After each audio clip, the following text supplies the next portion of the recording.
3,000 years ago, there was a human, just like you and me, who lived near a city surrounded by mountains.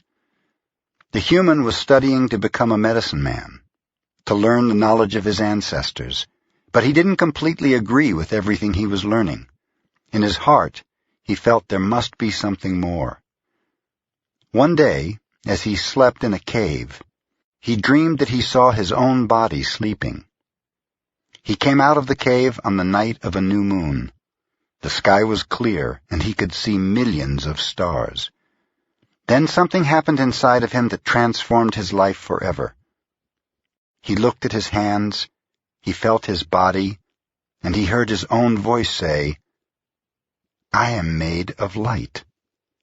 I am made of stars." He looked at the stars again, and he realized that it's not the stars that create light, but rather light that creates the stars. Everything is made of light, he said, and the space in between isn't empty. And he knew that everything that exists is one living being, and that light is the messenger of life, because it is alive and contains all information.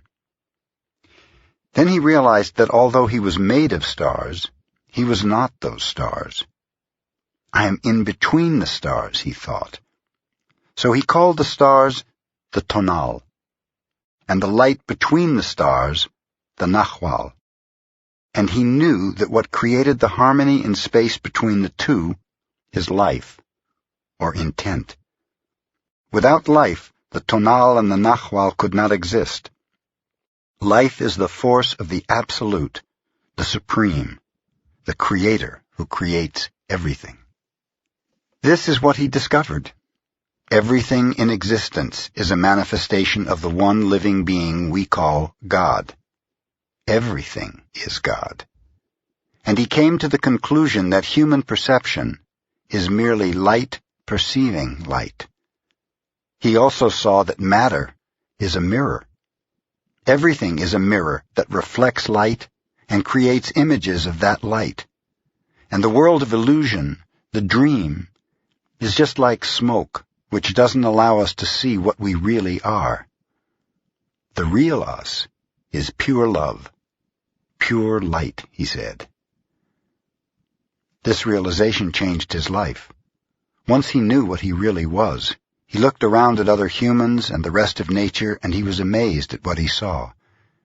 He saw himself in everything, in every human, in every animal, in every tree, in the water, in the rain, in the clouds, in the earth.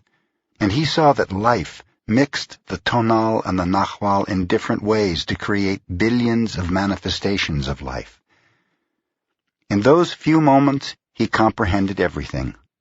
He was very excited, and his heart was filled with peace.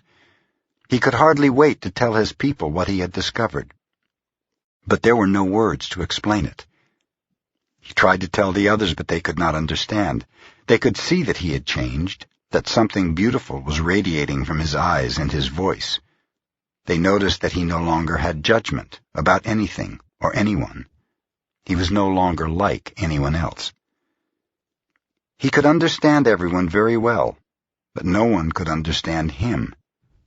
They believed that he was an incarnation of God, and he smiled when he heard this, and he said, "It is true, I am God, but you are also God.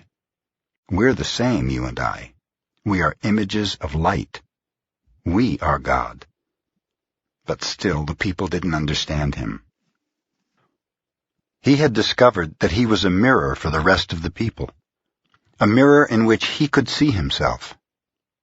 Everyone is a mirror, he said. He saw himself in everyone, but nobody saw him as themselves. And he realized that everyone was dreaming, but without awareness, without knowing what they really are.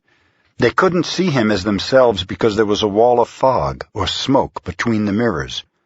And that wall of fog was made by the interpretation of images of light, the dream of humans. Then he knew that he would soon forget all that he had learned.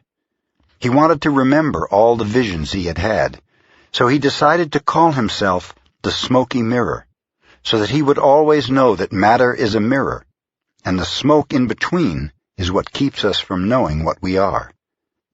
He said, "I am the smoky mirror, because I am looking at myself in all of you. But we don't recognize each other because of the smoke in between us. That smoke is the dream, and the mirror is you, the dreamer."